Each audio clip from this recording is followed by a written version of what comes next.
put that out there as we think about it. Ms. Crumler? Yeah, I would want to hear Bob Kaiser's views on that, but I had just a small question about the PCBs in the crushed concrete. How hard is it to identify, It's easy to identify. It is. You take a small quantity of it, the size of a stone, crush it, and then sample it as if it were a soil sample.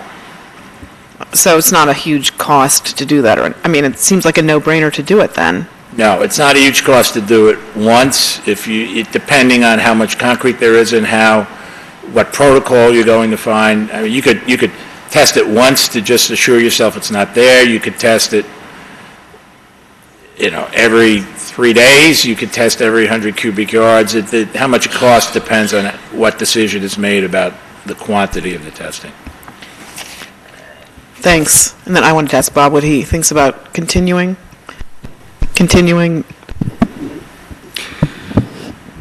Jack and I have discussed this, and there's quite a number of projects we're involved in right now, including various university projects, private school projects, Copperwood, and so forth. And we're only 2 people, and we have limited staff, so we're certainly going to need assistance following up with this project. They all say that. No, you are Superman, but even Superman had limits.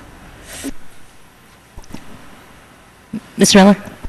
Are there standard air quality monitors that are used? In other words, is there a standard device? Yes, there's standard device. There's a variety of standards which they measure the results against, and the demolition contractor was very clear that they are using a standard that exceeds what's required, that's better than what's required. So I have a lot of confidence that this particular contractor knows what they're doing, and they're prepared, and they know how to do it. And how do those standard devices give off an alarm if a level is exceeded? I don't operate those devices. I believe it's some sort of gauge type situation, but I don't know for sure. Gauge type situation where visually it's monitored once, twice, 3 times a day, something to that effect? At least that amount. I hate to say this, we've done this kind of monitoring, but the people wearing the Whitman sweatshirt out at the site, they know how to do it. I don't know how to do it. Here you go. Mr. Lieberman? Yeah, thank you so much. Very informative, and I think it was a great decision by Bob Kaiser to actually hire your firm. There were 2 things I was asking. Once we locate, or if they do find some of the materials you mentioned, the dioxin and the furan, what happens then? Like, what is the next? What do you do after you find it? If you find it. Normal protocol on manageable quantities of contaminated soil is, under appropriate safety procedures, is to excavate it and dispose of it at a facility licensed to take it. Now, those materials are not accepted at many hazardous waste disposal facilities. So they're like the rare event that when it happens, it's serious, but it's much less likely to happen than the things we deal with normally and things that eco-sciences deal with normally. So the sampling for the furans and for the dioxins is really, as I said, it's for the rare instant that it may have occurred. And it also, I think it's important to remember that this incinerator has not operated for at least 20 years. So that the likelihood of it persisting and being found is probably pretty small. That's why the downspout location to me is the best location on the property to sample. The other question, and then I'm done. During the demolition, we mentioned earlier that we're going to use water to wet the building because of the dust and so forth. And I know that's the proper way of demolition, but it was a comment made by a resident. I forgot the resident. Does that water then contaminate the soil? Which that was asked, so I'm just throwing it out there too. I believe it's more like a misting process. It's not large quantities of water generated, and it is not just released. It's in some way contained or recycled. Thank you. Just as a process question, so we're going to talk about the developers agreement next and this letter from Avalon Bay and any issues in there. So right now, we're just talking about what's in his report. Is that correct? No, I think we should talk about the whole thing. Talk about it. Okay, so I just have a quick question on the testing under the old where the incinerator was. If that testing doesn't include the drain, which they said they are going to photograph and test, how would something have gotten in the soil under the incinerator? It's through cracks, through changes over the years, perhaps in the building structure. But it's just without seeing it in 1984 or in 1972, there's no way to really know. But the incinerator wasn't the floor. It was a structure on top, right? That's right. Okay, so it would have had to come through the incinerator and then through through the floor in some... Or material somehow would have had to have penetrated that was never incinerated, okay, for whatever reason. Okay. It's not all that logical that the material be there, but it's the most logical place to look because of the proximity to the incinerator. Okay. A question for Jack West. When they did Mercer Street, was there a monitor for the noise for the breaking up of that concrete? Do you know? No, there wasn't, that I'm aware of. I was a neighbor. Come on. Had I known, we didn't test for PCBs there either, I imagine. Again, not that I'm aware of. All right. Now I'm mad. That is a really noisy process, really noisy, when they break up that concrete. And grind it up? Is that what you'll be doing? Breaking it up and grinding up concrete? Yeah, that's their proposal. And the condition is that it can't exceed the noise level of 65 decibels, and we also control the dust. If it does exceed the 65 decibels or excessive dust, the operation would be shut down. Okay. I'll be curious to see what that is because it was really noisy.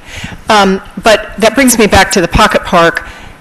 So the other thing that happened was that they broke up that concrete on the seminary property and put it down and then put some topsoil, but somehow the concrete seemed to sort of work its way back up through the topsoil, then they had to take it all off again. So I guess when we are looking at taking up the soil and replacing it in the Pocket Park, you would want to be specific as to the various layers and the depth of the replaced dirt? Yeah, we would make sure as far as the materials are properly excavated and removed, all the concrete and stone is all removed. The issue that happened on Mercer Street at the park was the contractor actually used that as their yard. They stored all their equipment, all the stone for the road was all stored there. And they didn't properly remove it all. So in this case, we would monitor that. Okay. I want to thank you, Mr. Whitman, for your report. I found it very informative, and for me, it helps to fill a gap in terms of having an expert from the municipality's side help assure the safety of our residents. So with that, I do have a few questions. The first is, I believe you noted that Avalon Bay agreed to all of your sampling recommendations, and I want to both ask you to confirm that and also ask Were you negotiated down, or did they agree to your first recommendations? It was negotiated. Can you tell me what was involved in the negotiation? What was in terms involved of, in terms of what negotiations? recommendations you made that were not accepted? Because I thought I heard you say that they agreed to all of your recommendations, but Well, the recommendations are stated here. Not my original recommendation. My original recommendations were more samples, and the inclusion of lead in the soil samples. well, and that okay. So But there's a flip side also, and the flip side is that they modified the recommendation I made to deal with the furans and dioxins, which was to use a surrogate method that's less costly, and they preferred to sample and analyze directly for the dioxins and furans. So that's a net plus. okay, well, I appreciate the net plus. I'm still trying to understand what might have been lost in the recommendations. So do we have like an appendix to your report on the recommendations that you initially came to the table with that were not accepted? Well, the engineer's office has my original draft, and that was used as the basis for internal discussions and then discussions with Avalon Bay. I would like to see those recommendations before making a decision about accepting the demolition plan. I'm not trying to artificially delay it, but I would like to understand what has been negotiated. And that leads me to my second question, which was around everything in your report I thought was exquisitely reasoned, except I had trouble following the logic on lead. And the trouble I had was the following. What difference does it make where the source is, what the source is? If the lead is at an unsafe level, doesn't it have to be mitigated?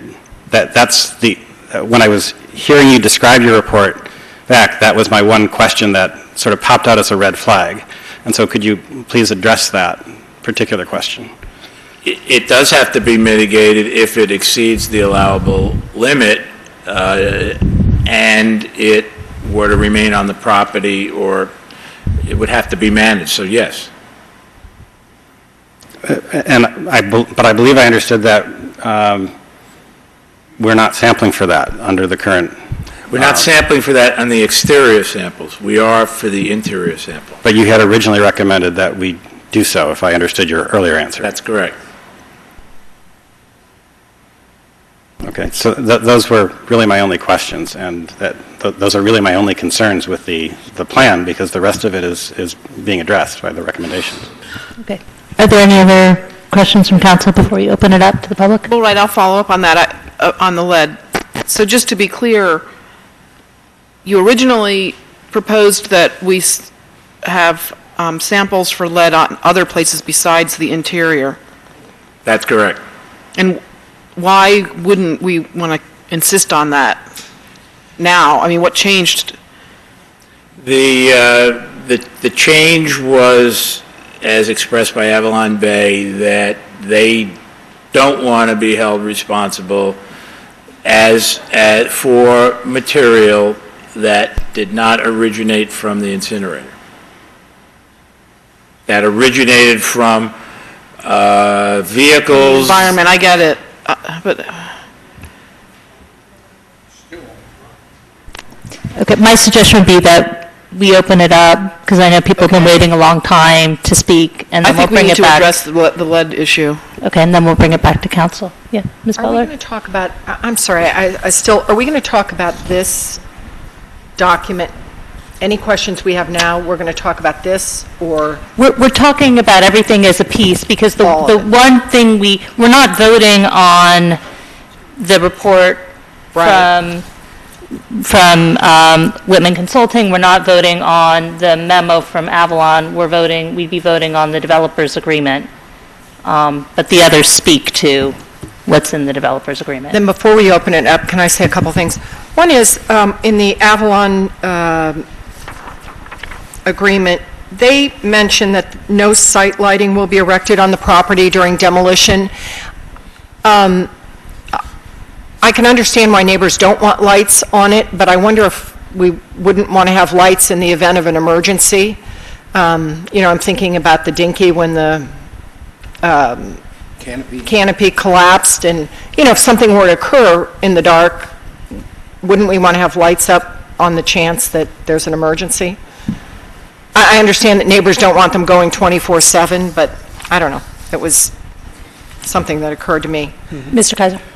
Perhaps that's something that we can discuss at the neighborhood meeting, how neighbors feel regarding lighting. As Jack pointed out, there's security lighting on the garage and the buildings that will remain, but there's not lighting that proposed in the other areas. And I'm sure Avalon Bay would be willing to provide lighting if it's felt that there's a need. I have a question on the developers agreement. Number 4, then, the addition of the bike racks. It sort of says if it's inadequate for some, they'll agree to add them. How long, over what period is that? For the life of the project? I mean, is there a end date on that agreement? I don't believe there was actually an end date. It was, the testimony during the planning board process was if their residents have a need for additional bike racks, they would supply them, but it wasn't in 6 months, 1 year. It's really based on the need of the residents. Okay, so this would be good sort of forever. That's correct. And in several places, maybe Trishka can help me out here, there's the intention of the developer to do this. It's used, I don't know, page 7, page 8. And I'm just wondering if they don't do it, I know we have money in escrow, but does that invalidate the whole agreement? Does it invalidate, how does that work then? Do you pursue one part of it? I think, actually, I would have to look at the specific instances that you're referring to in order to really answer that question accurately. So you mentioned one place on page 7, I believe. Oh, I think. So it's at the top of page 9. It's the intention of the developer to keep these properties zoned for their current use. It is bottom of page 8. It's the intention of the developer to develop or market its properties. Right. So, for instance, at page 9, what this is really, I think, making clear is that Princeton is making no commitment whatsoever to change the zoning on those properties. So the statement of the developer's intent, even if they change their minds about how they want to use the property, it won't invalidate the agreement in any way, because this is really, I think that language is intended to protect the town. In making clear that there's no commitment on the part of the town to change any zoning there for Avalon Bay.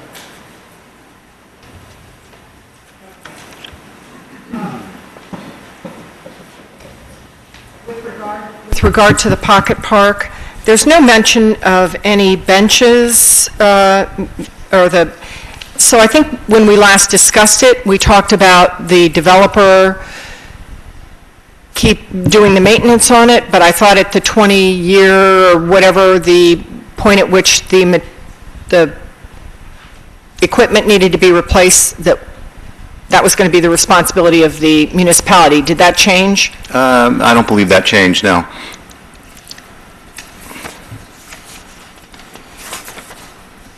Do you know what that is? Well, it looks like it. Page 6, it looks like the developer obligated to maintain any future replacement of the foregoing.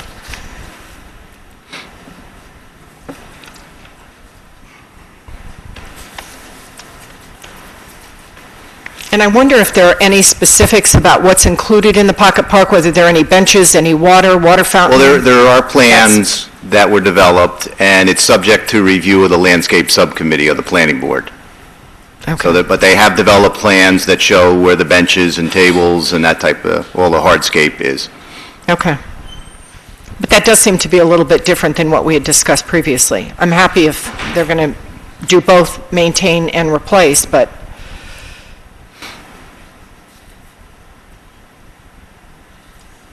Yeah, I don't read it that way. I don't read it that way. There's 2 sections. There's a part that the Princeton shall be responsible for maintaining, and then the developer down afterwards. So tell me what you think.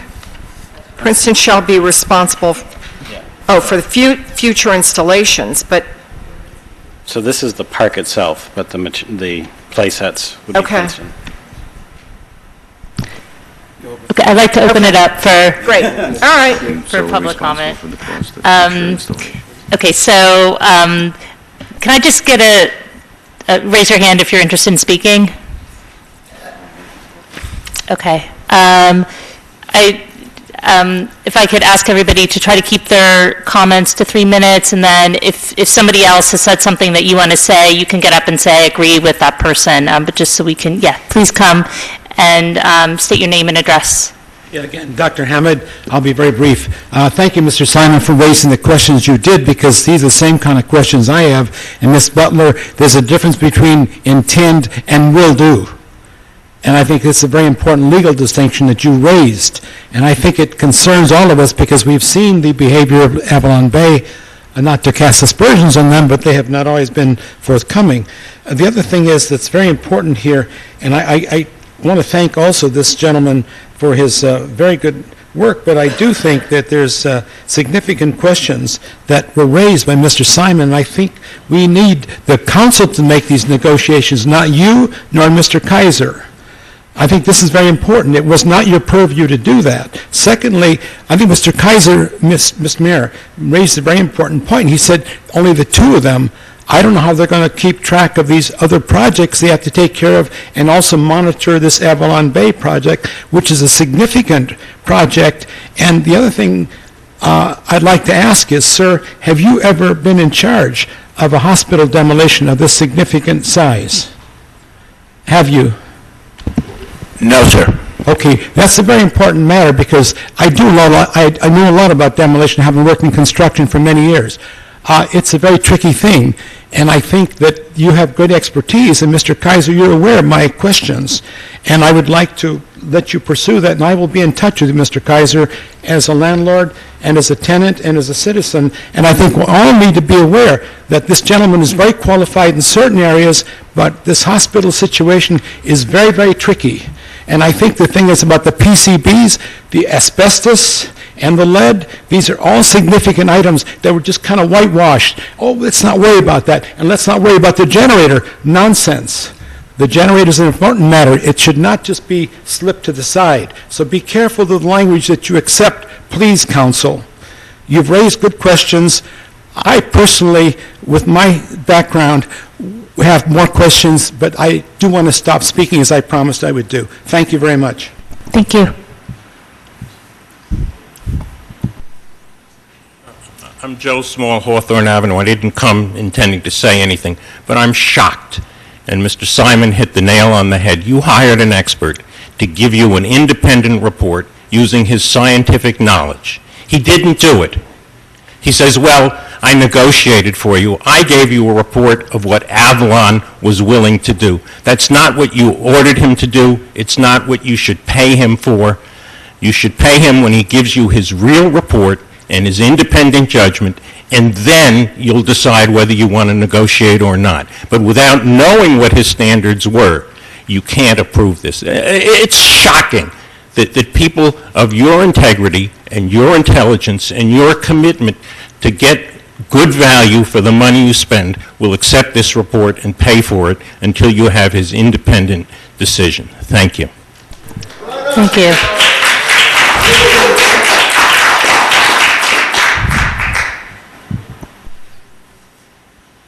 Thank you very much, Madam Chair. Jim Floyd, 64 Harris Road, I guess approximately a half a block from Ground Zero.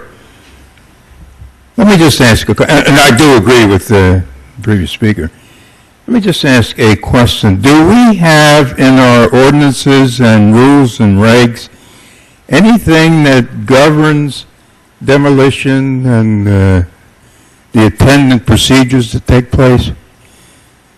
I note that we are complying with, allegedly, the state's ordinances. Is that correct, sir? Who can answer? Do we have any in our own regs? Again, yes, Mr. Sure. Kaiser, Ms. Rust. I'm sorry, I didn't hear Mayor you. Floyd, if I could comment. Yes, there are rules and regulations governing the demolition of buildings, and that's the a uniform building code that our building department oversees. In this particular case, we brought on Dr. Whitman due to the environmental concerns and Dr. Whitman's report, and hopefully we can continue to utilize his firm to provide guidance to make sure that the demolition occurs properly. Thank you so much. Now, can someone tell me what rules and regs were applied to the demolition of Merrick? And the good doctor also indicated there are possible emissions that may be deleterious to us from the university. Is that correct, doctor? No, I didn't say that at all. What did you say about the university? What I said was that an entity, a hospital, a university, an industry listed as a hazardous waste generator, that is part of the process under federal law of managing those materials. I did not imply anything about the university other than it is a hazardous waste generator, I'm sure because of materials in its laboratories and in its facilities, as is the hospital, schools, and other entities that use such materials. My apologies. Thanks for your disclaimer. Then I will say, do we have adequate rules on the books that may apply to the possibility of the university with emissions? And I'm not asking you, Dr. Yu, that's not your field. May want to send my grandson to, or have him go to the university someday. I don't want to get... No, I'm addressing this to our local elected and staff. After all, when, we can say at time of election, you didn't do the job, we throw you out, but I just want to be around alive when you do it. Living a half block from ground zero, I am concerned about what kind of protection there will be. And many of you know where I live. If you don't, I'll be delighted to take you around some night and may even give you a cup of wine or something. But the fact remains, and you do have rules and regs, assumedly. And were those rules and regs applied to the demolition of Merrick? Yes, absolutely. Thank you very much, Bob.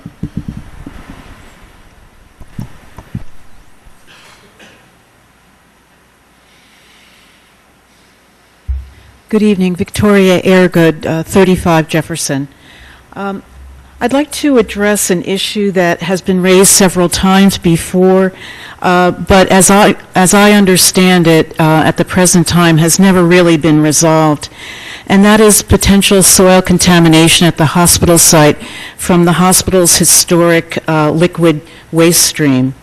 We know, of course, that the hospital must have had a liquid waste stream, and we also know that they did not connect the liquid waste stream to the municipal sewer until the late 1960s, I believe 1967. So we have approximately a 50-year time span when the hospital's liquid waste was being most likely deposited on site, which was not unusual for that time frame.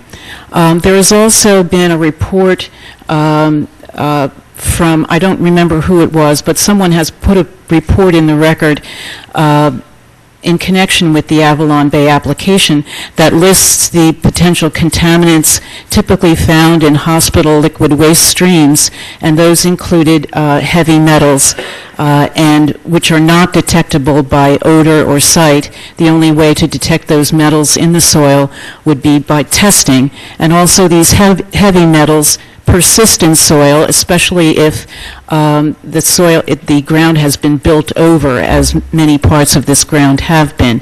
And the idea that not being able to find a septic system on site resolves the issue is totally illogical, because that doesn't negate the existence of the liquid waste stream. It just proves that you don't know where the location, or most likely locations are, where that liquid waste was deposited for 50 years.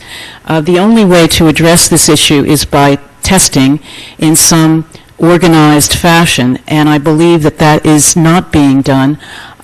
I sincerely suggest that this is absolutely necessary to protect the community and to protect the residents of the Avalon Bay development. Perhaps this issue could be raised and addressed by Dr. Whitman. I don't know, but I suggest that to the council. Thank you very much. Okay. Thank you. As I will address it, as you know, that was not part of the scope of work that I was asked to look at. If there was known to be a septic system on the property that the hospital used to discharge its waste, then in my opinion, the soil and possibly the groundwater on the property should be tested. Did you disclose that, Mr. Kaiser, to Dr. Whitman, that there was a situation? Hold on. If you want to make comments, you have to come to the mic so everybody can hear and it goes on the records. But I think part of the issue is that there's... Mr. Kaiser disclosed that she was talking about that was in fact there. Did you disclose that to Dr. Whitman before he started doing his analysis?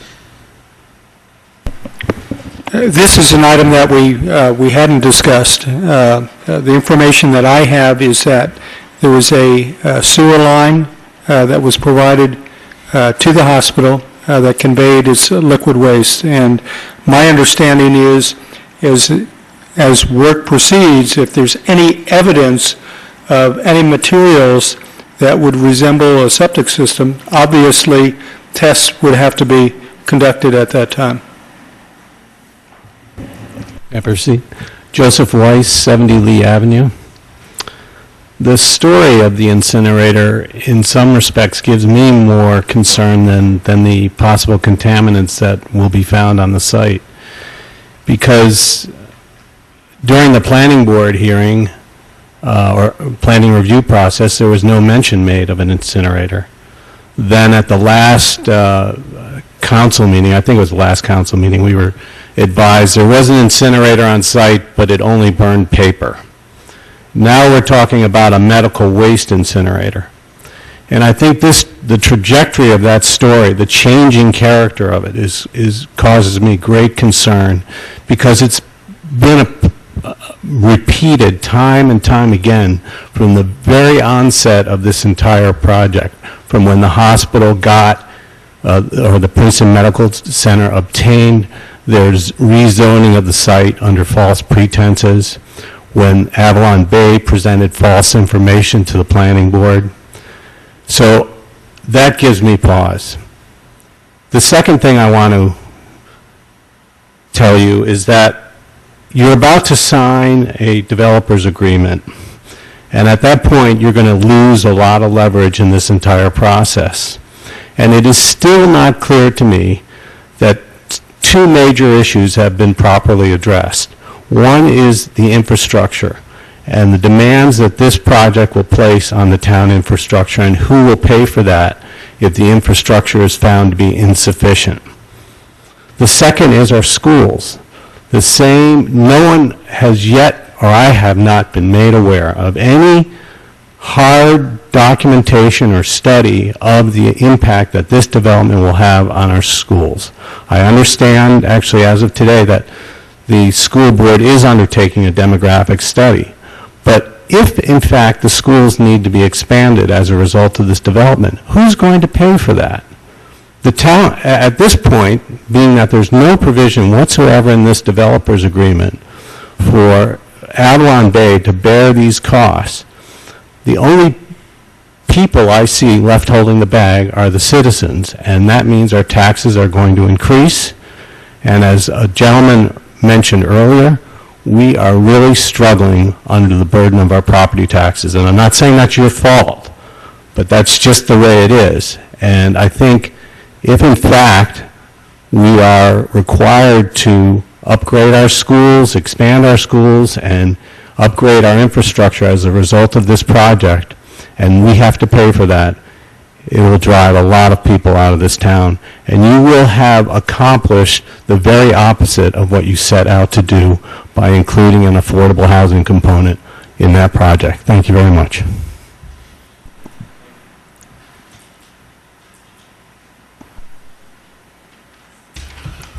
Luce Lee, 80 Spruce Street. My grandchildren live 2 blocks from the hospital site, so I'm very much concerned about the demolition. I'm also concerned about the sampling that took place. My understanding of an incinerator is that it has to burn at more than 2,200 degrees Fahrenheit to get rid of hazardous waste. And then I found out that the federal EPA has listed the hospital site as a hazardous waste site. Now, I don't expect anybody to be able to find out whether that incinerator was burned at that temperature or not. But one of the things that I thought of was whether or not there was a testing of any sediment within the chimney, which if it wasn't burned at 2,200 degrees and it hasn't been operated for 20 years, you might find some kind of samples in the chimney of the type of waste that would really require some kind of remediation. The other thing I'm concerned about is the demolition process. The people who are responsible for the demolition have said that they don't know whether the state DEP will do any inspection for some of the things that are there. And I also understand now that the amount of asbestos in a survey of 223,000 square feet of space could be quite high, and that there's over 463 different types of lead paint in the walls, windows, frames, and door frames. And I'm really concerned that, the devil's are in the details here. And if you really want to make sure that that site is going to be clean, then there's going to have to be more than 4 monitors. There's going to have to be almost a daily inspection of what's going on there. And I'm concerned about that because this site and this whole process has undergone a lot of difficulties. And I appreciate the fact that the board, because the board lives here just as we do, is taking a serious interest in this. The council, that is. Thank you. Thank you. Just really quick, do you want to respond to the issue about the testing inside a chimney? And when the incinerator operated, there was stack testing at that time. That's a requirement under the air pollution requirements in the state of New Jersey. Whether they were able to measure, whether they do measure the temperature at which it was burned, I don't know.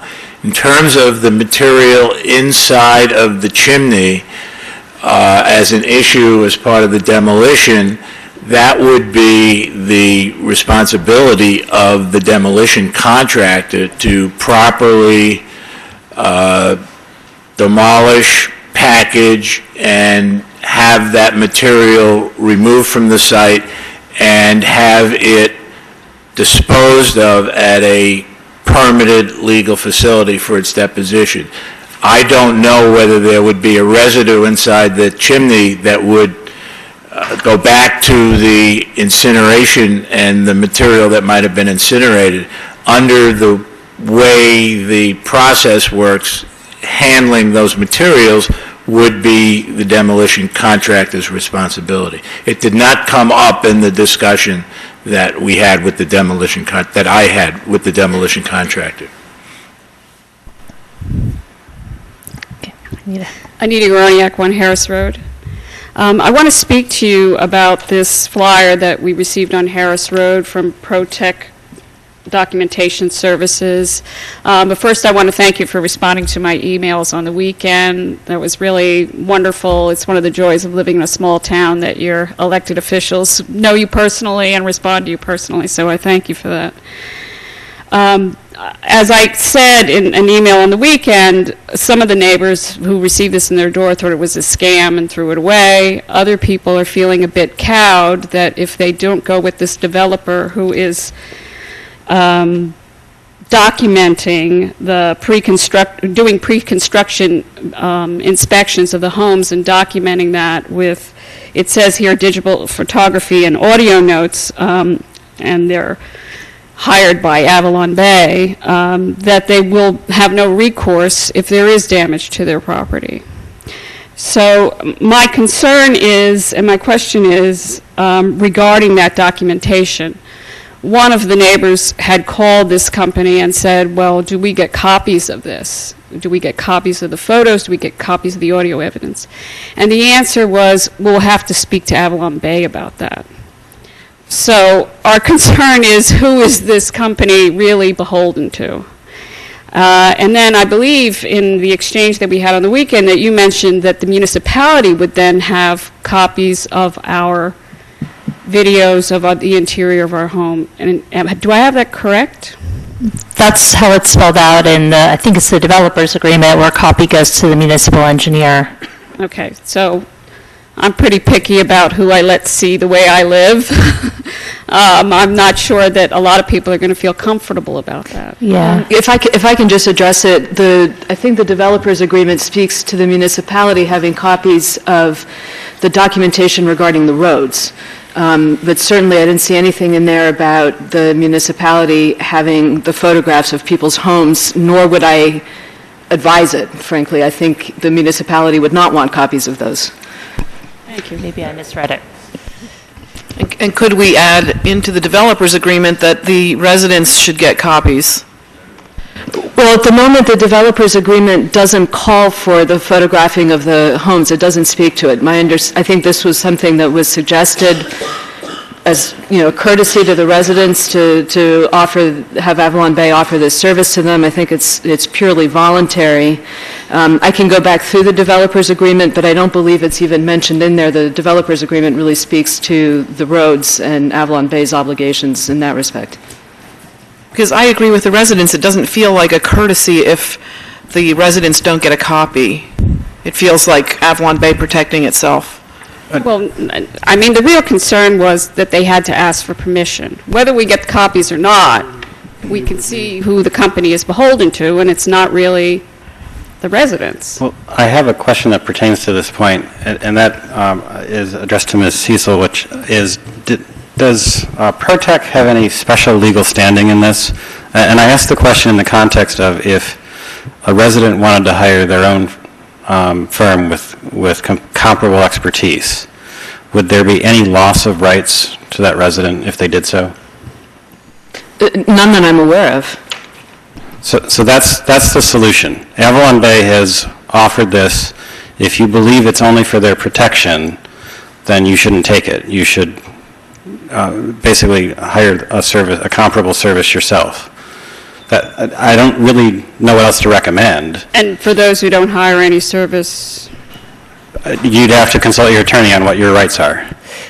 Well, part of the reason this came up is because there was a demolition behind Bank Street of that parking lot, and there's a resident there who feels like that demolition caused damage in their house, and they're in court. And so the intention was to try to have some sort of record before it happens so that people aren't forced into court and to not have a clear evidence who's responsible. That's the intention behind it. And there's different avenues to go. One is Mr. Simon's. The other is you can tell the company, if you don't want to spend money on it, to have them just do the outside of your house, which gets you partial protection. But it's optional, and the intention was to help protect residents and to save them in court costs, to have evidence that will protect them. Okay. But I understand also the feeling of, you don't want somebody filming the inside of your house. I understand that. Okay. Thank you very much. Sure. But are we going to get an answer if Avalon Bay is willing to give identical copies to the residents? Yeah, Mr. West. Avalon Bay has agreed to give the municipality copies, and I'm sure they would agree to give copies to the residents.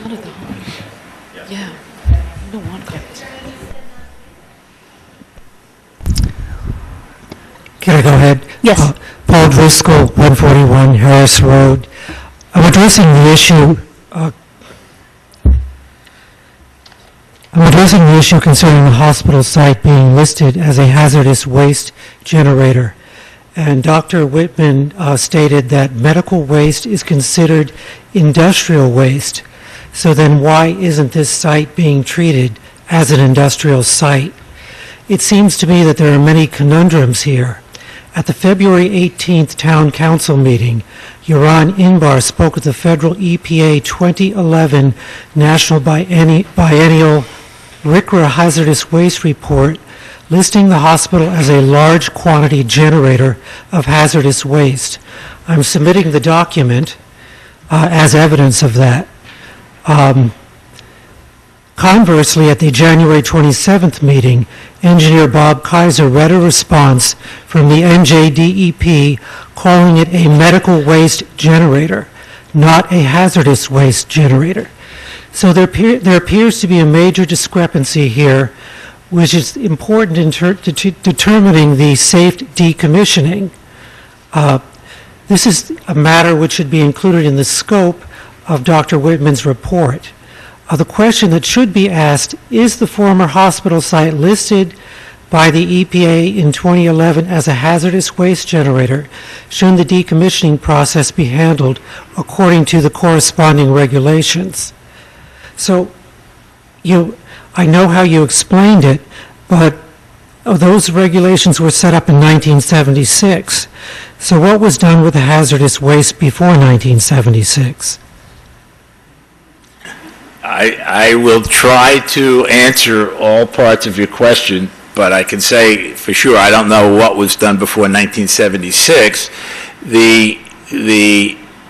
I was in state government before 1976, and at that time we were so concerned with the traditional environmental issues of air pollution, water pollution, solid waste, that it was only with the buildup of concern regarding solid waste and landfills that the concept of regulating hazardous waste came into place. So there were hazardous waste at the time. They were not treated as hazardous waste. They would have been put in the garbage or wherever else a hospital or industries solid waste would have been put, and it was part of the solid waste stream. But let me continue, since I think I absorbed most of the things you asked. Okay, Princeton Hospital was both a hazardous waste generator and a medical waste generator.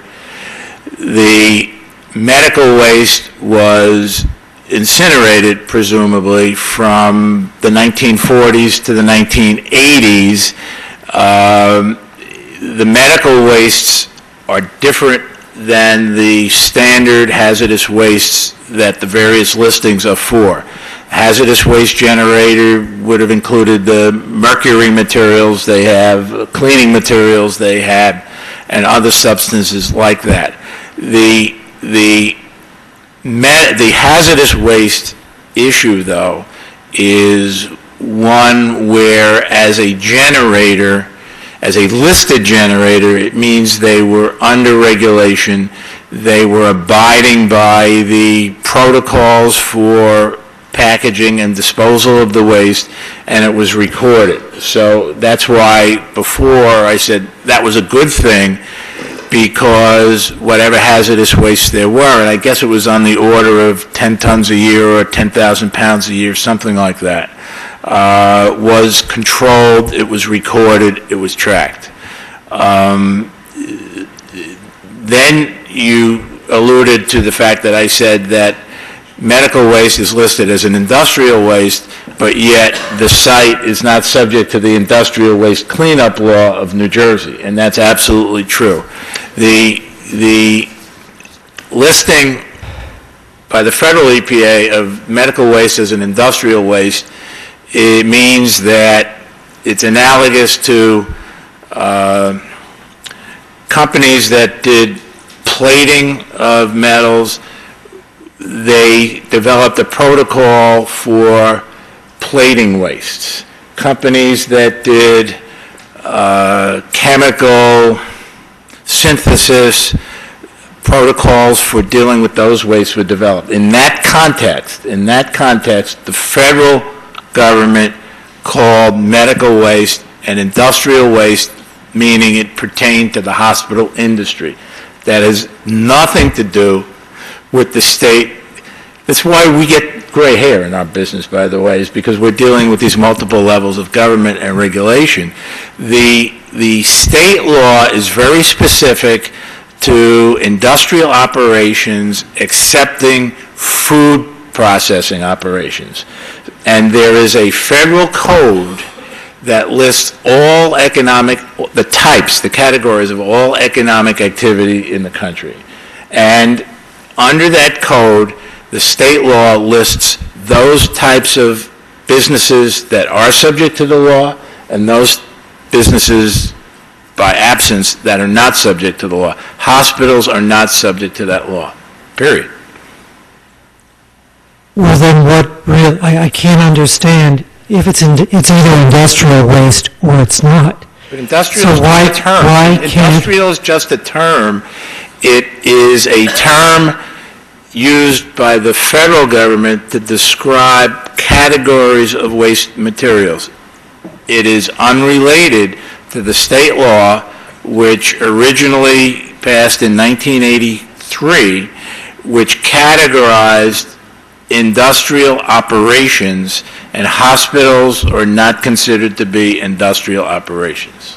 Is there any way that we could apply those rules in this particular case, considering that it's in the middle of a residential neighborhood, it's not out on Route 1 or out on the Turnpike? And I know it's a tedious question, but we are nearby. Is there any way we could apply the rules of the industrial site when you say it's industrial waste?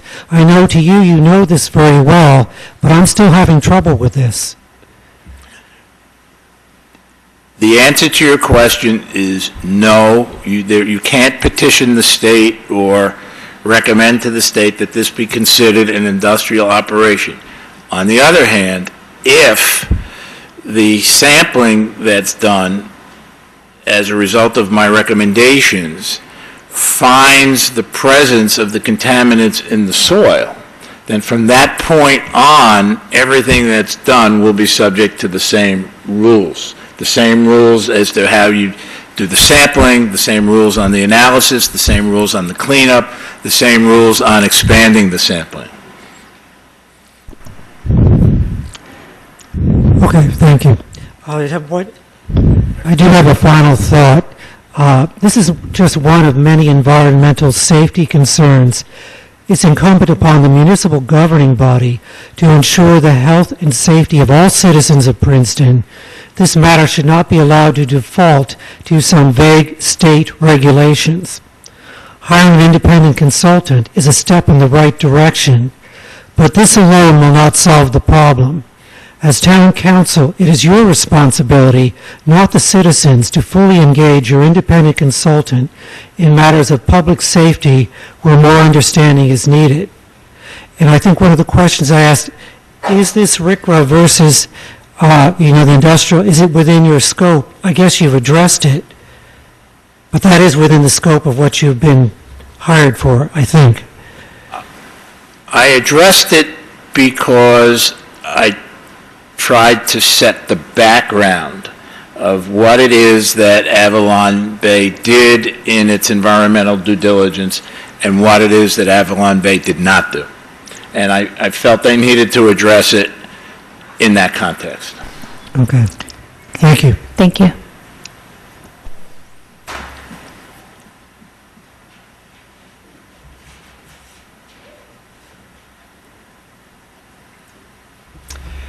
Good evening, Evan Yaski, Hawthorne Avenue. Dr. Whitman made a comment during his remarks that Ecol Sciences, pardon me if I'm misrepresenting, Ecol Sciences was hired for the benefit of Avalon Bay. And I think we should all keep that in mind. And remember, going back to 2012, I believe, that the recommendations that Ecol Sciences made during their Phase 1 investigation were not carried through, presumably at the instruction of their client, Avalon Bay. So some of those concerns were not followed up on. Now, earlier, Mr. Weiss spoke very eloquently about the incinerator. We've heard about this issue several times, but it's worth recalling that not to dredge the history again, but the hospital never came forward that there was any incinerator on site, and it took a citizen to do the research, which did not take very long, actually, to say, well, hey, there was an incinerator on site. We have the drawings and the documents right here. After that, which Mr. Vogel spoke in this room in January, said, oh, well, that was just for burning paper. Everybody knows that.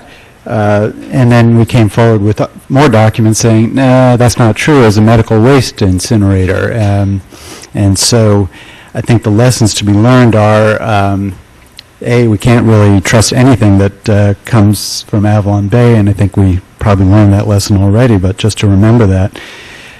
And now we really need to think about the hospital and having them come forward with information, because now we're faced with the knowledge that there's an X-ray lab right sitting on top of where this proposed park is going to be, and we heard tonight that Avalon Bay has not documented anywhere that they're going to remove the soil at the X-ray lab.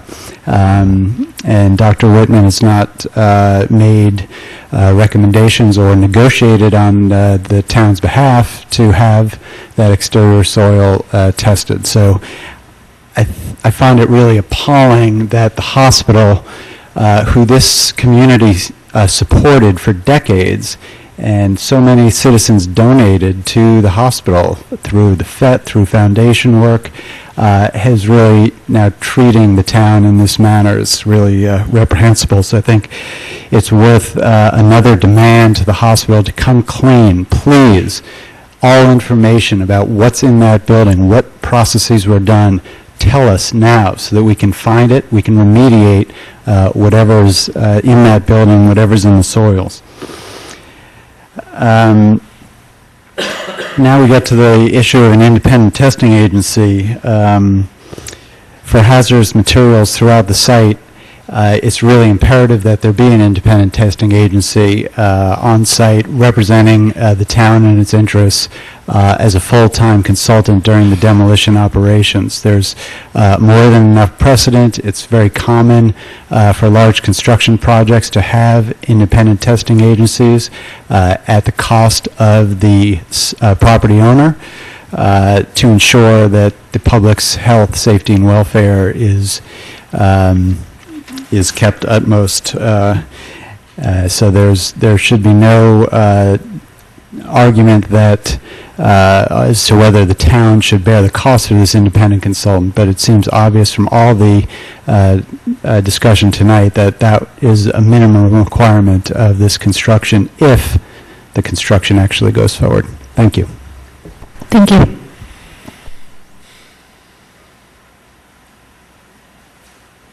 Good evening, Yaron Inbar from Harris Road. Sorry, I just want to say that I second a few of the points from Hadrian, actually a lot of them, and in particular I want to bring up the whole issue of the independent consultant. To hear tonight that the independent consultant was negotiating with Avalon Bay what would be in the report seems to defeat the entire purpose of the report itself, and I hope if we go through this again that issue will be taken care of.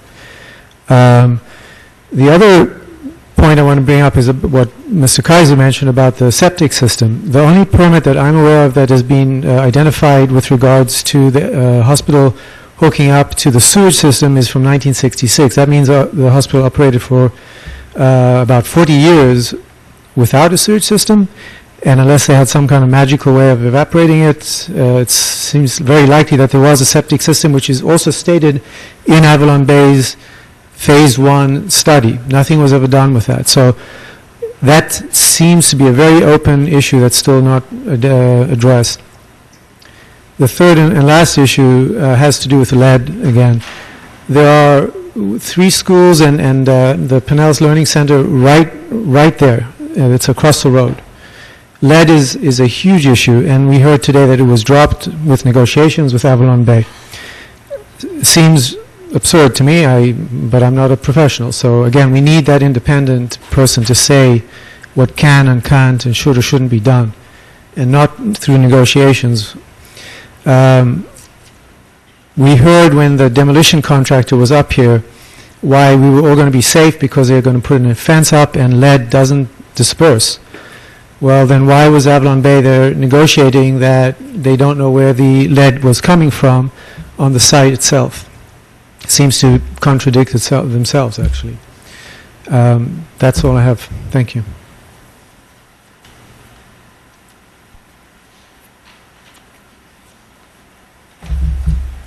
Areta Polinsky, Harris Road.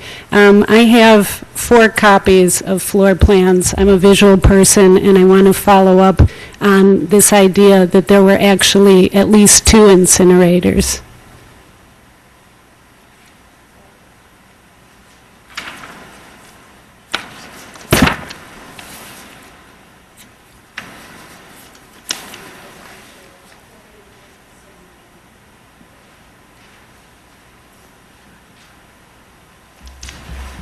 If you want to take a quick look at it and you don't have a problem with it, I'm happy to project it so everyone else can see. So I'm going to the Whitman report, and I appreciate all the advice on the incinerator and making this a real issue once and for all. But I do have a question as to why in that report you state that the incinerator was constructed between 1963 and 1969. That's on page 2. So the first page that you see is a 1948 floor plan, and part of the challenge here is orienting all of these plans the same way. So Franklin Avenue is up at the top, and you see the original 1926 H building superimposed on it. And you see in red where that incinerator room is, essentially on the edge of the H building going north. Can I project this so other people can see? It'll take 2 seconds. I think the projector's only attached to. You have a drive. Do you have a drive?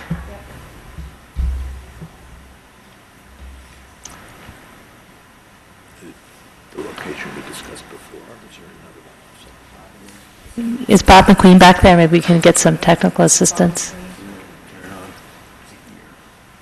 While you're doing that, Areta, while you're doing that, I'm going to have the next person who's waiting to speak, unless it's already up there. Yep.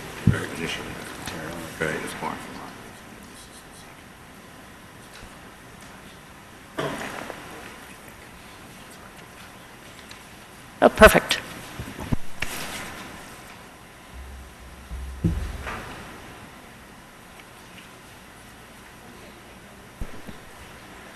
Can you hear me now? Okay, so back to the first part. For the people that didn't see before, the red incinerator room is down toward the bottom left of the drawing on axis with the H building. So then when we look at an aerial photograph of 1968, the campus has grown quite a bit. And what's interesting here is I've drawn the line where it would be on axis, and there is no stack there anymore. And what we see is a second stack over to the east of that. And I believe, Dr. Whitman, that's what you're referring to as having been a previous incinerator 100 feet away. Is that correct? Yes. So when we look at the picture of what that incinerator looked like in 1963, and it started in 1948, it's quite different in character. And I'm glad you mentioned this because I found the report very confusing in this regard as to what was happening. So now we look at what we have currently on site. And you spoke of dioxins, furans, mercury, cadmium, and lead. What happens when these materials accumulate in the soil? Can they disappear on their own? And in more environmentally aware times, since 1970s, how would that old smokestack have been removed? In other words, how do we know that that was removed safely? And how do we know that there isn't soil there that has collected the same material that you're referring to with the new incinerator? Obviously, we have no knowledge about the old incinerator and how it was removed. As far as the materials, the metals, the mercury, cadmium, and lead would not disappear, but those materials could dissipate over time through infiltration of water, of precipitation, and so on, so that it gets spread out to lower concentrations. But the metals do not change chemically, whereas the dioxins could change chemically. They are organic chemicals, and they could change chemically over time. So in one case... We're back to the heavy metals. I'm sorry? You're saying the heavy metals, the lead, the heavy metals, cadmium, and the mercury. They are chemically very stable, and so when they are deposited on the surface of the ground, they might move, they might infiltrate, and they might move, but they're very stable. They're not likely to move far. They do not dissolve readily into the water as the water passes through the soil. So the movement would be pretty slight, but they would remain there in some form. The other materials probably would dissipate in some way over time. So on page 11, you said there are two viable locations, or you suggested two viable locations for soil sampling in unpaved areas. One, a grassy area 40 to 60 feet south or away from the stack, which I guess I would like to know where that is on this map. And then the second, backyard of a residential property adjacent to the parking garage, approximately 150 feet from the base of the stack. From what I saw in Avalon Bay's additional demolition conditions, they are specifically excluding the Harris Road suggested soil. So what about testing at that home, and what about testing at other homes? How will current and former residents be notified of those test results? And two more points, and then I'll just listen to the answers. On page 3, you noted that the Spill Act governs discharge of hazardous substances and obligations to action. To the point made by other residents about not having testing for these heavy metals that could have come out of drain lines, not just the one drain line from the incinerator room, we're in a catch-22 situation here. We can't check for discharge of hazardous substances and obligations to actions. And then the last point is on this plan, you can see, even though it's written upside down, that is where the X-ray lab is, right at the corner of Franklin Terrace and Witherspoon Street, exactly where the pocket park will be. If I may ask, what is the specific concern about the X-ray lab? Do you have any idea how it will be decommissioned? I have no idea how it would be decommissioned. To my knowledge, the X-ray lab possibly would be a concern because of the presence of lead, but it's lead there in facilities within the laboratory, and so the decommissioning of that would not be difficult. Okay, coming to some of the other. I think you've come into this a little bit late in the game, so to say it wouldn't be difficult, I think you have no idea what's been going on here. Well, I do know what's been going on here, but if Avalon Bay wants to demolish this building, they've hired a demolition contractor capable of demolishing this building. So, and there is no plan for decommissioning of that anyone has seen. And regarding the PCBs that you mentioned, the only place the PCBs are mentioned in the extensive lead-based paint and universal waste inventory is on page 10 regarding light ballasts not containing PCBs. So you spoke about how you could test for PCBs, but there's no intention here to test. That's correct.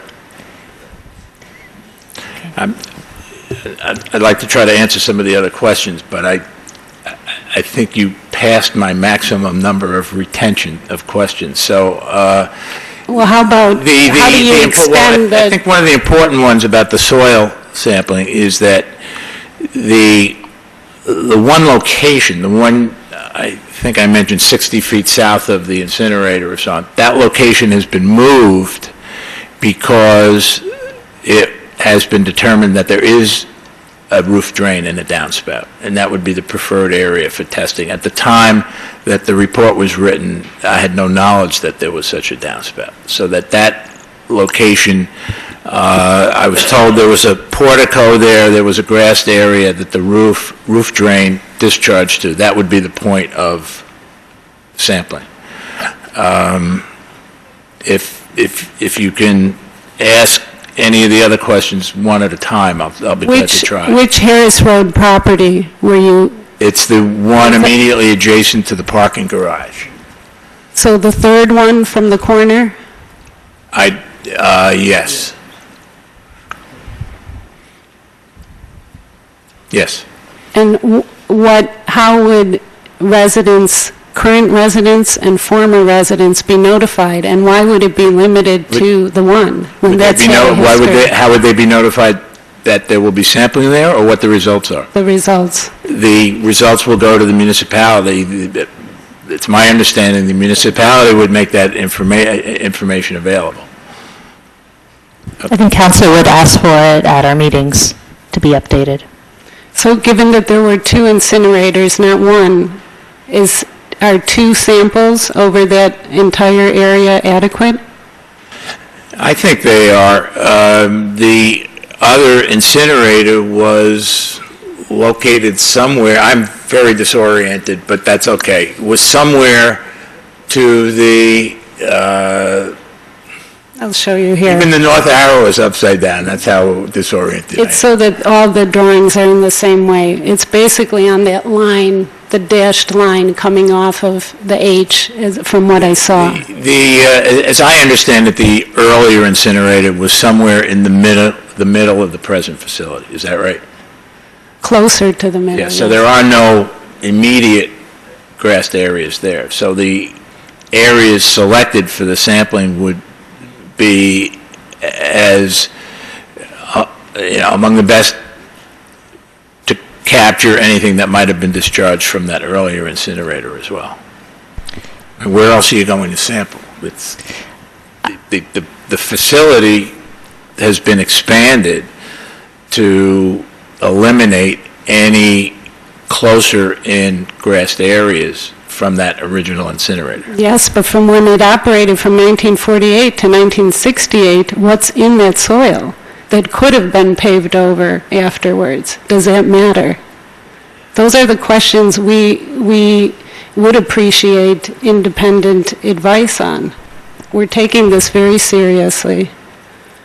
Okay, thank you.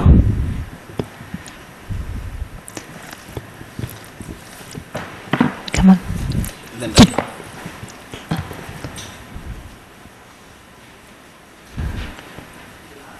Linda, did you want to speak to?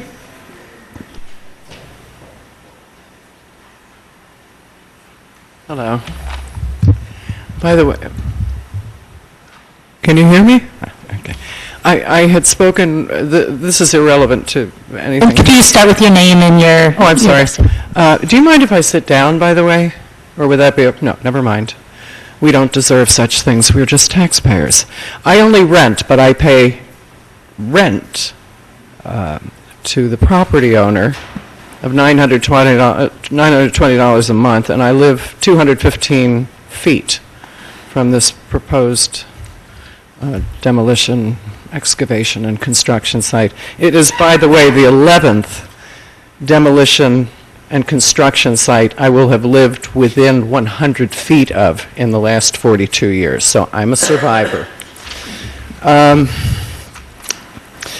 Brushy and Mr. Kaiser, you had mentioned, this is not regarding Mr. Whitman, but I do have a question. You had mentioned neighborhood meetings where we could address things like how frequently Witherspoon Street will be shut down and which parts of it, since many people rely on the 655 bus, the 605 bus, and Witherspoon is one of the main, it will affect the bus schedules going all the way to Quaker Bridge Mall, I assume, rerouting, how the community, especially people who rely on it for transportation to work and to hospital appointments, how will they be notified? And I don't mean, will you set up a website or anything? Will you have phone notification if people register with cell phone numbers, with landlines?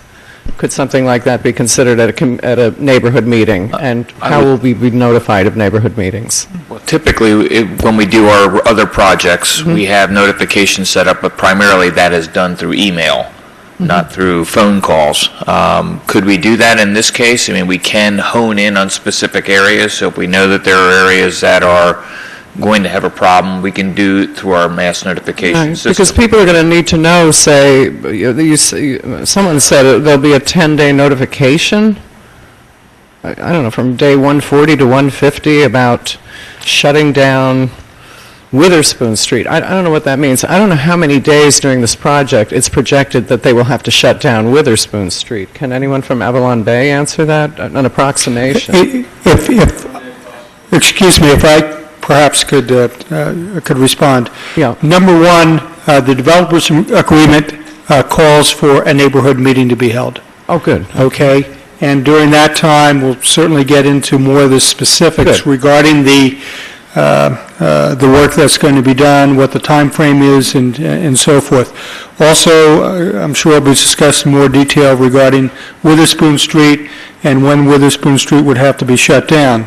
What's included in the agreement right now is Avalon Bay cannot shut down Witherspoon Street unless it receives approval from the municipality, and that shutdown cannot impact the school. So the municipality would have to approve. As Mr. Brushy said, normally we go ahead and do notifications, either through email. Sometimes we drop off paper notifications, and also we put information on the website. But what I'd like to do is when we get in the neighborhood meeting, find out how people would want to be notified, and if we could have a sign-up with emails, lists, and so forth, we'd be happy to make sure that the communication flows. Very good. And how will people be notified of those neighborhood meetings? How will the public know about them? Will they be put in Town Topics or the packet? I'm sure all the Town Topics packet, the website, so forth. Right. I mean, we would try to make it as well known as we possibly could without doing a mailing to the entire community. I mean, you certainly call us when we have it set. I don't think it's something that will, hopefully slip by too many people. I mean, the idea is to get the residents involved and get them there. So. Fine, thank you. The other thing is, I have two questions from Dr. Whitman.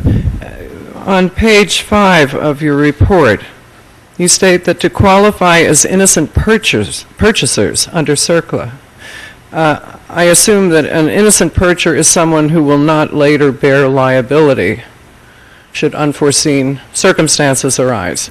Does that, by logic, does that mean that, they hired a consultant, a Phase 1 assessment consultant, before they set up this thing? So what I'm saying is, shouldn't Dr. Whitman's fee have been paid by whoever it was who failed to disclose the thing that caused the public to ask for him to be recruited? Number one. Forget that question. It's another irrelevancy. That's a very good question. Anyway, so passing on to the next irrelevant subject. You refer, pardon the impatience in my voice, I sort of have lost faith in all of it, not in individual people, but in the whole thing. I just really have. And you won't be hearing me much more. Regarding what you refer to, this is the letter to Mr. West from Avalon Bay, if I could ask him. There's a reference, crushing of concrete and masonry on site. This is the letter from March 6th, rather, to Mr. West from Avalon Bay, from Mr. Vogel. Crushing of concrete and masonry on site shall be conducted consistent with this demolition plan and in accordance with the Princeton Noise Ordinance. What is the Princeton Noise Ordinance? Because I live on Lytle Street. If a neighbor 2 yards down is playing their stereo too loud during the day, and the police can be called, and I don't mean really loud, not as loud as this is going to be, they get ticketed. So I'm wondering, over what period of time will this loud noise be occurring, and what precisely, if anyone can look on their gadgets, is the Princeton Noise Ordinance? And furthermore, it's stated, John Mucha of Yanutsi said demolition will run Monday through Saturday from 7 a.m. to 6 p.m. That's going to be a picnic. But, I mean, the people in the past who have been ticketed and gone to municipal court in violation of noise ordinances where they were barely making a peep compared to this.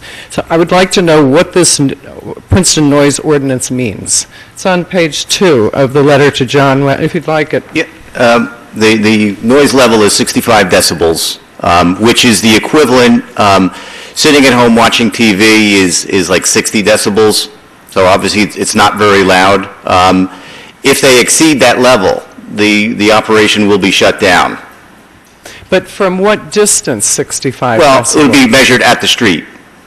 At the street? Or at the nearest resident surrounding the property. It's not going to be measured right next to the crushing machine, but at the street or at the property line, it will be measured. Okay, so that's sort of what I wanted to know. And it says that should at any time the concrete crushing operation result in a violation of the Princeton Noise Ordinance or dust exceedances beyond the action level that we have set in Section 4, then the crushing operation shall be suspended until such time as the violation or exceedance has been rectified to the reasonable satisfaction of the municipal engineer. Who defines what reasonable is, since this is a letter from Avalon Bay to you? Exceeding 65 decibels is not reasonable, so it'll be suspended.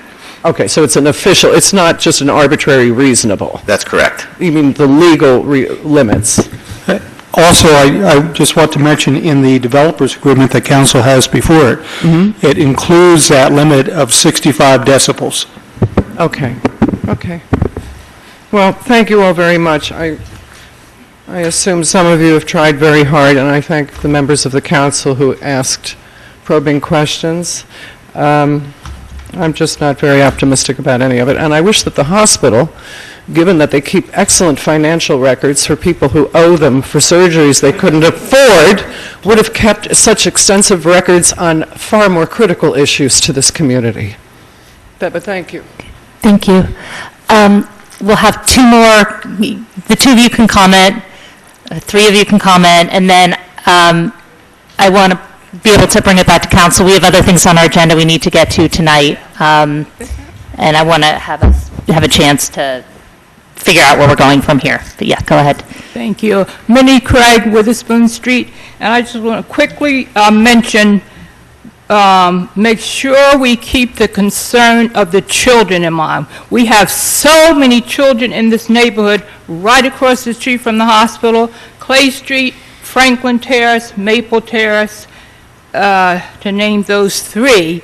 And so we have to do as much testing as possible as far as the lead. When there was some work being done on the Clay Street, Maple Terrace, and Franklin Terrace, after that work was done with the paint, to test whether the lead was in the paint and whatnot, the children were tested for lead. And so we have to keep that in mind and make sure we do all the testing possible as far as the lead. We have to keep the children in mind because there's so many in this area. And we have to get this meeting soon for the immediate neighborhood. I'm surprised we haven't had it yet. I mean, before we do all these agreements and whatnot. I'm telling you, you haven't heard from the people who don't come to these meetings. And I know they should come. We've had several meetings. A few of us have been here all the time. But we have to hear from these immediate neighbors who don't come to a meeting for whatever reason, but they are looking forward to this meeting that is going to be set up with Avalon Bay. So I'm telling you, we have to get that meeting set up quickly. And some of us will help get the word out through whatever means possible, but we better do it quickly. Thank you. By the way, I live on Light Street. I'm willing to hand out upwards of 500 flyers for the mailboxes. I translate for many kinds of Guatemalan people in town. Okay, thank you. Thank you. Yeah, my name is John Armonia. I live at 54 Harris Road. I've been in the plumbing business basically for about 50 years. I was a project manager for the last 37 years, and I've worked on contaminated sites where there were independent testing companies always on site. And also, a question for Dr. Whitman about the TV analysis of the inside of the line coming from the incinerator. Well, that doesn't always tell. That will always tell if there's a crack in the pipe. It'll always show that, but it will not show if numerous joints in that line are leaking. We have discovered many times that we put a TV camera in, everything looked good, but there was still leakage at every joint. Now, especially that line is probably 50 years old or better when there was terracotta pipe. And Jack, I know you know about terracotta pipe and the leaking. I mean, it's put together in 3 to 4 foot lengths. There's like an oakum material that's packed in, and then it's sealed off with cement. So when the ground moves, it cracks a little bit and moves a little bit, and there's always some leakage.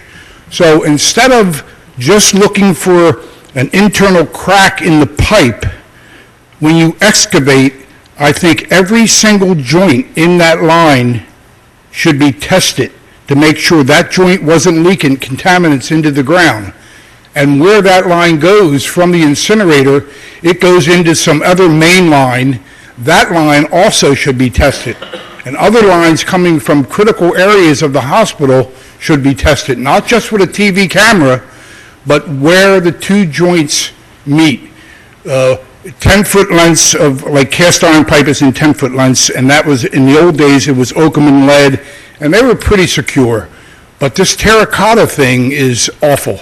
I've worked in Princeton underground sewer systems all through town, and believe me, there are numerous problems, there are numerous leaks in the joints, and my concern is that you people at least can make them test every joint to make it safe. Also, the other thing I want to say is I hope you're not considering deleting the 8-inch sewer main leading from the hospital site to Witherspoon Street, which will allow all of that water to come down to Henry Avenue. That would be absolutely insane. I talked to Bob Huff.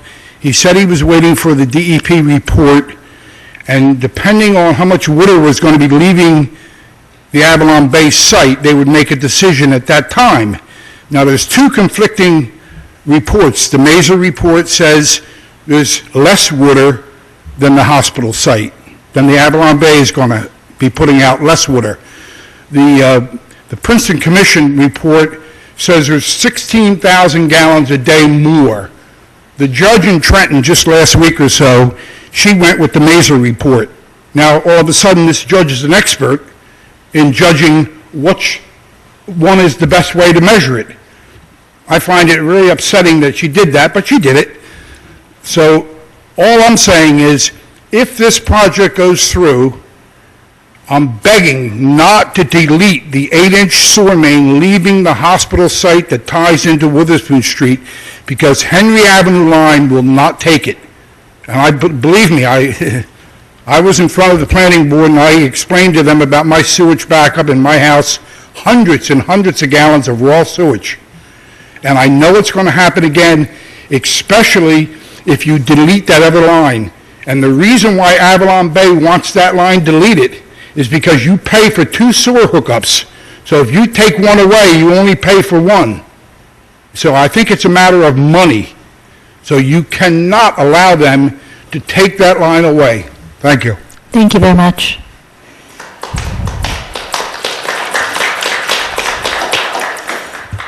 Good evening. Another Korek from the Laborers International Union. I have 3 things. The first, a question to Mr. Whitman.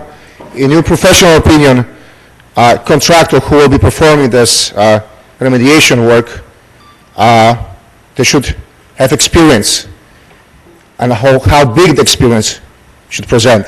It's just a typical asbestos work, floor tiles, or we're talking about something more.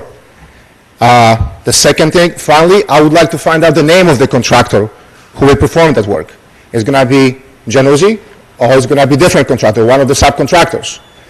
And I would like to ask the council to ensure that Avalon Bay, they require responsible contractor to do this work, with not only with the license of state license for asbestos removal in New Jersey, but also to go a little bit deeper about exactly the contractor, the history of the similar project, maybe some violations, maybe different jobs.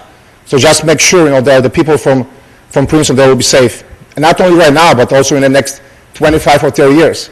Because of the exposure of asbestos or different substances, it's not the virus. You're not going to be sick tomorrow. We'll be sick in 25 years probably. Thank you. Thank you. I want to thank everybody for their comments and for helping to make this process better. And my suggestion to council would be to ask Dr. Whitman to process a lot of the comments that were made here tonight and take another look and see if he wants to stand by the same recommendations or make modifications, and to get another report at the next meeting, unless people are ready to approve the developers agreement now, which it seems like from the comments before.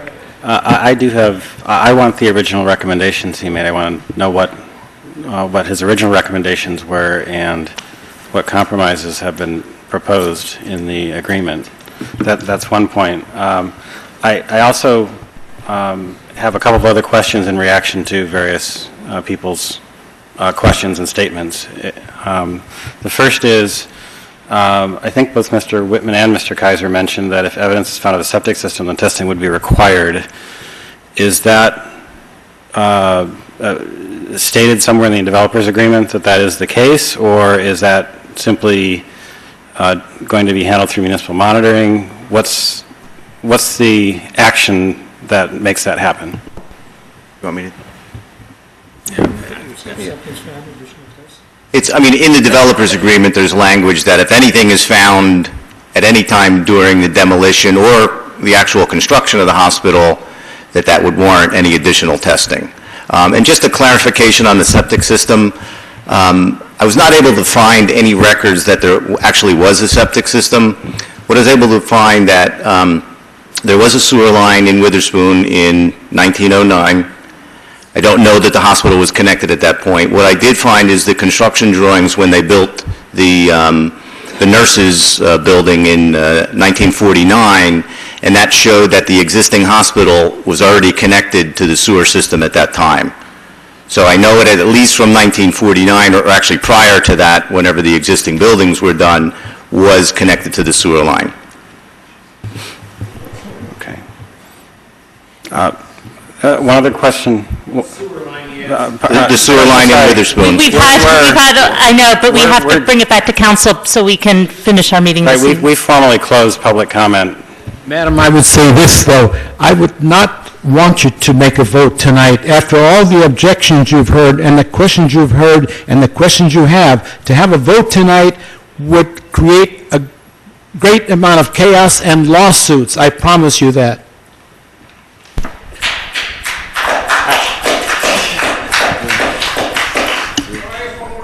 No, I'm sorry, sir, because... You say the line was connected. You're saying that the coming from the hospital site out to Witherspoon. Witherspoon Street? That's correct. So basically, it is in use. In 1949, there was an existing sewer line from the hospital to Witherspoon Street. Right. Tied into the main out in the road. That's correct. Thank you. Okay, I want to thank everybody for the comments, but I do need people to respect the fact that council needs to decide where we're going to go from here, and we need to have that discussion up here without being interrupted. So go ahead. Is it okay if I continue? Okay, so the next question I have is about the deletion of a sewer main pipe. And I'm sorry if I wasn't paying attention, this was obvious to everybody else, but could you please explain that issue and sort of what's relevant there? I would have to check the drawings again. I don't recall. Right now, there's two sewer lines, one on Harris and one on Henry and one on Witherspoon. I'm not sure. I know they're going to continue to use the one on Henry. I don't recall off the top of my head if they're still using the one on Witherspoon. The project was reviewed by the SOC as far as the capacity of the existing sewer line.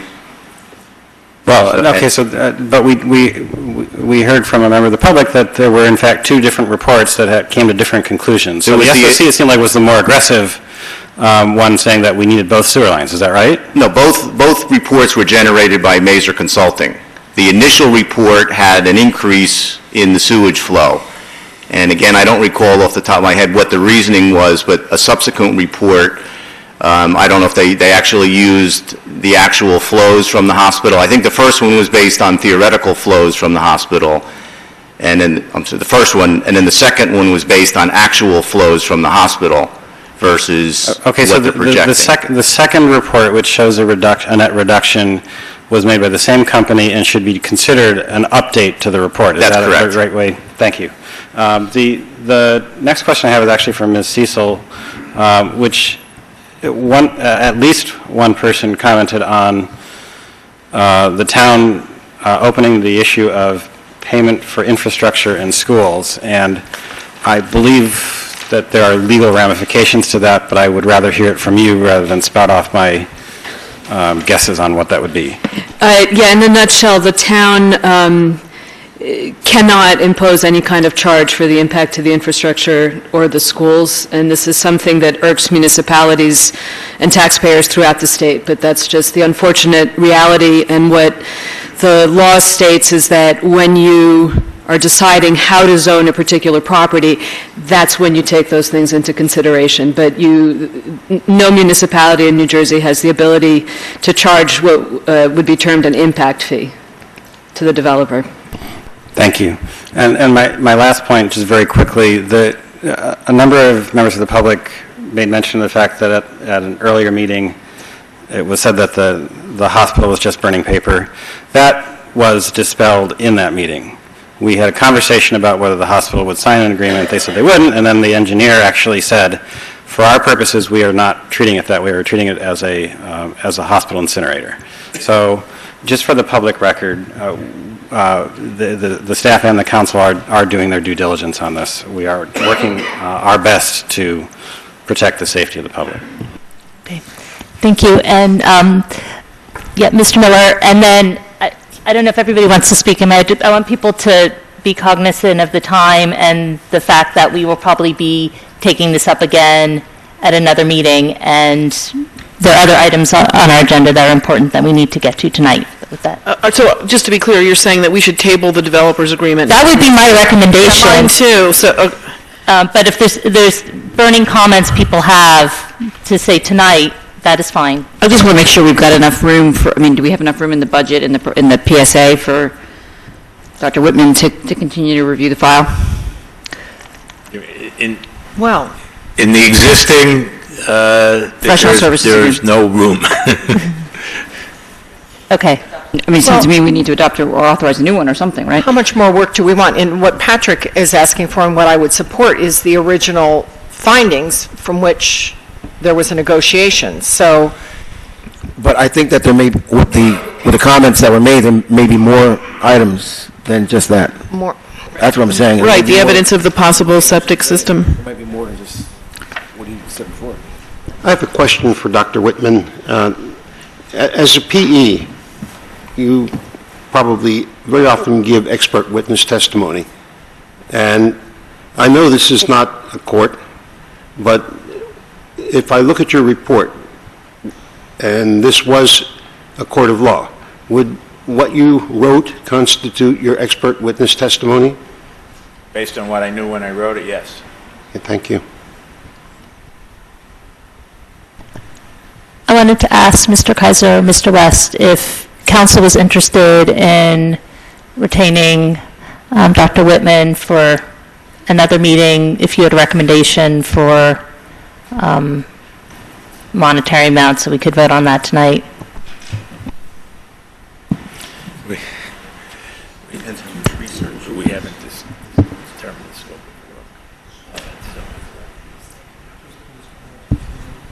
work. Mayor, while they're conferring, can I just say two quick things? I don't see in here who holds the video for the roads. I think Ms. Cecil said we would get a video of the roads, but I don't see it in the developers agreement. And two, the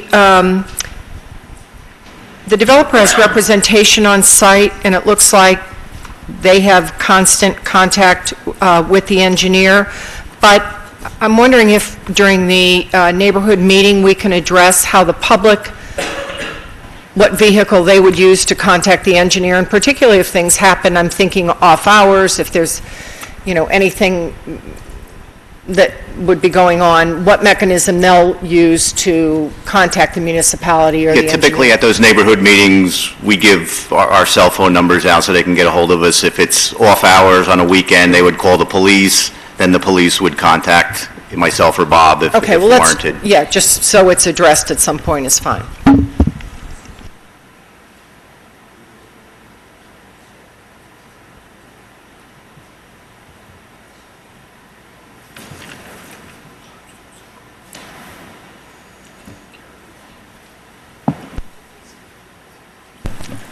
Waiting for a number? Yes, please. Yes, we were just discussing that, and I guess there's, questions to exactly how much time, but Dr. Whitman and I discussed perhaps $3,000, depending on how long the next meeting. Right, with that caveat. I think that is a reasonable amount, but based on what I heard, we really do need to discuss the scope of what I would be doing also. So I would say to give you something to go ahead on if you made it $3,000 once we discuss the scope. If I feel it's not adequate, I'll come back with why it's not adequate. Okay. That seems reasonable. Does somebody want to move that? I'll move that. So, retaining Dr. Whitman for not to exceed $3,000, at least for now, is moved by Ms. Carmella and seconded by Ms. Howard. All in favor? Aye. Any opposed? Okay. So, thank you, and we'll put this back on the agenda for the next meeting. Do we need to move to table, or do we just? I don't think it was ever introduced. Can you tell me the date of that meeting, since I wasn't planning to be here? Yes, the next meeting is in 2 weeks from tonight, so Monday the 24th. And we'll make sure that works with Avalon Bay. If not, we can push it to the meeting after that. All right.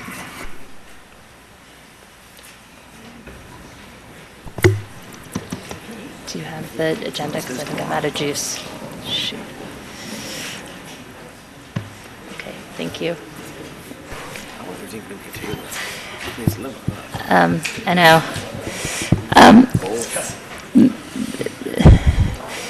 Mr. Huff, are you still up for giving your pothole presentation tonight?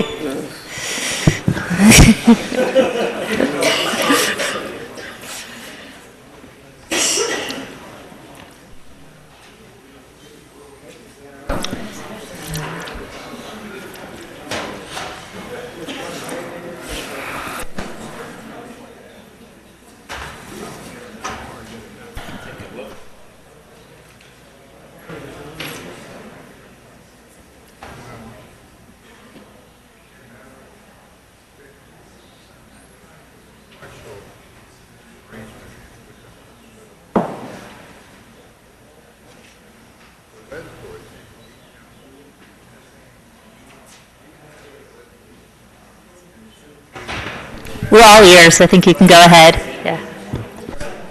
Ready? What's that? Oh, yeah. If people are still having conversations, we have a presentation about potholes. If you're welcome to stay for the pothole presentation, or if you're having a conversation, if you could please do it out in the hallway so that we can continue our meeting. Yep. Thank you. No, I went forward. I don't want to go forward. Hey, Bob, how do I get this back to the beginning?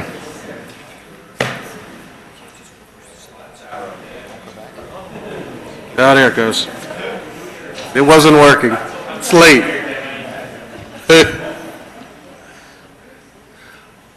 Good evening. Obviously, from riding around, you know that we've got some serious issues with regard to the roads. Over the past couple weeks, Bob Kaiser and I, along with some staff, have been looking at the status of some of our roads.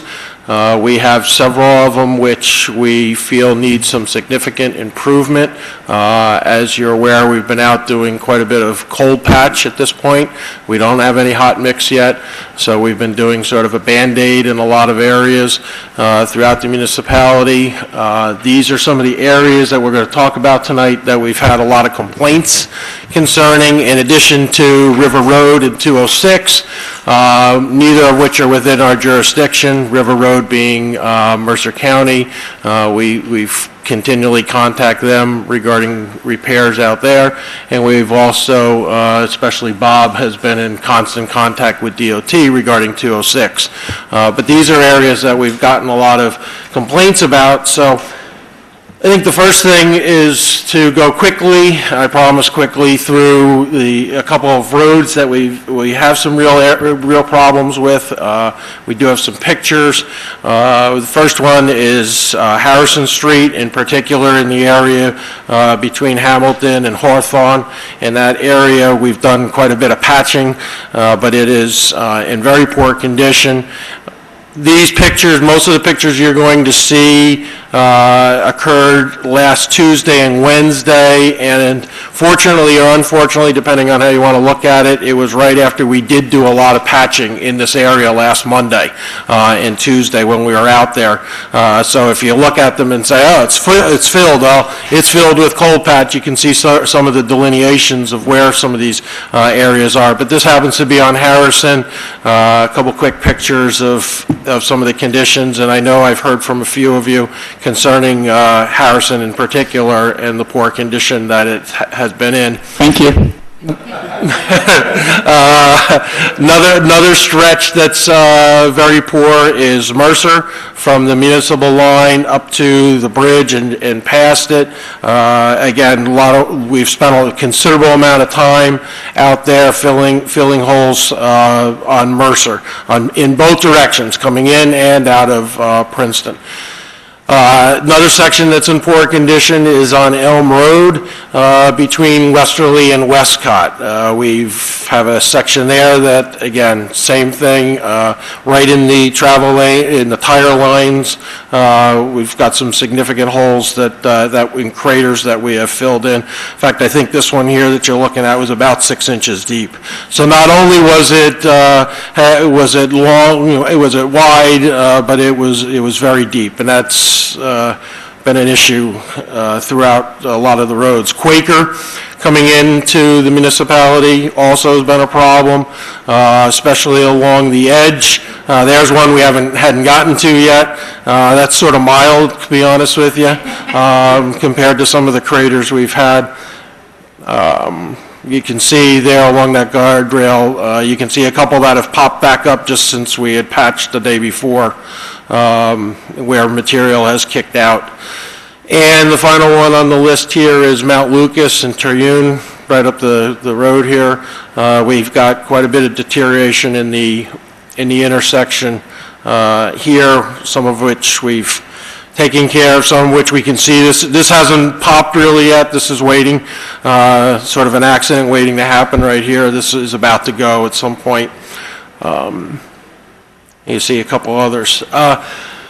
Obviously, one of our concerns, and we'll talk about the dollars here, we are supposed to be, if you've looked at the weather, it's going to be 60 degrees on Wednesday and 28 on Thursday, with who knows what's going to happen overnight between rain and now they're saying an inch or two of snow even for Princeton. So we're in a cycle right now where we've had some obviously tremendous deterioration on some of our roads. We're out doing a lot of patching. My fear is that this, and I guess it was at the agenda meeting the other morning as we were talking about this, the fear is this is the beginning, maybe to the middle, who knows? We really don't know where we are. We have a lot of road areas that we are monitoring every day. We have the crews are out, depending on whatever it is that they're doing. They're also checking the roads and making lists and calling back into to the office as far as where the crews need to go with regard to potholes. But I am concerned that we've got other areas. I know Bob has ridden some of these areas. He's gone through all these areas with us, but he's also been riding around the town and observing the roads and helping us with this. What we've looked at is that if we're going to do this, these numbers are, if you're going to do it right. We have some areas, as I said before, where we have very deep potholes, where we've got intersections that are failing, will continue to fail. So we looked at this, that if you're going to go out there, it's one thing to go and mill out a small area and come back in and fill it up with some mix. But really, you need to look at these particular areas, stretches, intersections. There's future failure waiting to happen in a lot of these cases. There's a lot of cracking that will continue unless we go in and mill out these entire intersections. So the two of us have looked at this, and it's our recommendation that we, again, if we're going to do this and deal with these things, we should probably go out there and do it right the first time, so that we've got it taken care of and restore these intersections. They're all very heavily traveled sections of road, either within or coming into the municipality. I guess the only the one that we've toyed with a little bit, I'd say, has been Mercer, our number 2 one. This is to mill and overlay that entire stretch. It's a big nut. It's $424,000 roughly to do it. Could we go out there and do a patch and a patch and a patch? And yeah, and by the time we're done, we're probably going to do 50 to 60% of the cartway anyway. And we're going to have a lot of patches throughout it. So we looked at this and said, if we're going to do this again, we should really go out there and mill the entire stretch and overlay it. So put the numbers together, and unfortunately it comes up to about $800,000 worth of work with it broken down into these various pieces for each of these stretches. Bob and staff worked on some of these estimates with us. I don't know if you have any other thoughts at this time. If I could just make a couple comments. Bob and I took a look at the various roads and so forth, and where there's isolated potholes, we felt that they certainly could be repaired. But with these particular roads, it's pothole that's linked to pothole that's linked to pothole. And in my experience, something really needs to be done. It needs to be done quickly, because if it isn't, it's going to be more costly reconstruction later on. I think we can save substantial portions of these roads now, but if we let it go and try to continue to do the patching, it's just one patch tying into another patch, and the potholes just continuing because these sections of road have just deteriorated so much. One of the things with regard specifically on Mercer, the other day, Bob and I went for a tour, and on Mercer, patches that we did the previous year and last year, the pieces now in between the patches have gone. So if you ride down the street, you will see where we did last year and the year before, and what's gone now is in between those patches. So it's just Mercer in particular, it's just a continual problem with deterioration. I have a question with, I don't know if you can sort of ballpark, for some of these roads, were they already on a schedule to be reconstructed or repaved in the next 5 or 6 years? I'll touch on a couple, and I'll let Bob touch on some of the others. Starting with number 5, Mount Lucas Road in Terhune, yes, there is a road project right now that's being worked on from engineering, but it does not take us all the way down to this intersection, so we should consider that. With regard to the section of Mercer, I guess Mercer, any part of Mercer is sort of like the part of Mercer we did a couple of years ago, It was always waiting for it to be done, and, Chris Budzinski tackled it. I think Carl left and was happy when he was gone, and Chris took this one on, and, so, yes, we've talked to Mercer for many years about the entire stretch of it that needs to be done. So those are two initially that I would comment on. Bob, I don't know if you have thoughts. Sure. Each of these roads were scheduled to be done within the next 5 years. What's happened, though, is we've had this severe winter that just has really accelerated the deterioration.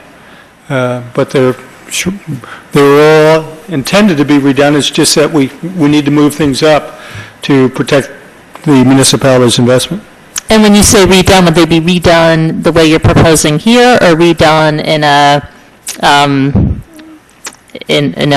more severe way with completely digging it up and doing the sewers and everything else? In the case of Mercer, Mercer would be done just as we propose here, and that's the big number. The other areas we indicate here, we're just doing sections of the road. And ultimately, when and if we do the entire road, we would then tie into those sections. But deal with other utility issues. Mercer, our sanitary sewer in Mercer is outside the cartway. In the case of Quaker, that we don't have there's no real utilities down in that area either. Ms. Beller. On Mercer, so this is just you would repave it? That's a road that floods frequently. And so are you talking about a regrading major or just repaving? What we're looking to do on Mercer is we're looking to do repairs where there's current need for repairs, and then resurfacing the entire road and building up the crown so that we can get additional blacktop on that road, and then we'll have to do some topsoil and seeding on the sides to blend it on in. But we're looking to get additional blacktop on that road so it'll be more durable than it has been in the past. All right. But there's no stormwater improvements planned at this point, no drainage or anything along those lines. No, and it's low, it's within the floodplain right now, so there's nothing really we can do to prevent that road from flooding at those low points. The only other thing I would say about that project is that Chapin at the end of the road they're under construction, right? I've seen something about construction vehicles that may want to play into your timing combined with what they're trying to do. Just might be worth talking to them. Yeah, I was going to ask Bob. Is there? I guess Bob and Bob. Is there any state? Oh, no, Bob and Bob. Oh my gracious! I cannot believe this. The 3 Bobs. No question. Is there any state funding due to this severe weather? And I mean, it must be something that the state is doing because a lot of communities just can't afford to replace these roads, and this is dangerous. I mean, this is a. Is there any? At this point, I'm not aware of any. There's been a lot of articles about municipalities that cannot afford this. Obviously, you've probably seen them. And what came out the other day about the state that they've got some ungodly number of millions of dollars in road repairs that they feel that they have to do. So my guess is they're not going to be sharing a lot of money with us. Mm-hmm. Okay. There'll be the typical local aid funds available, but we wouldn't be applying for that until June or July, and then you don't hear until either the end of the year or the beginning of next year, so the timing just doesn't work out. And typically, if we do well, we get maybe $250,000. That's all you can really count on. Can you explain in just layman's terms why the Mercer Road is so expensive? Is it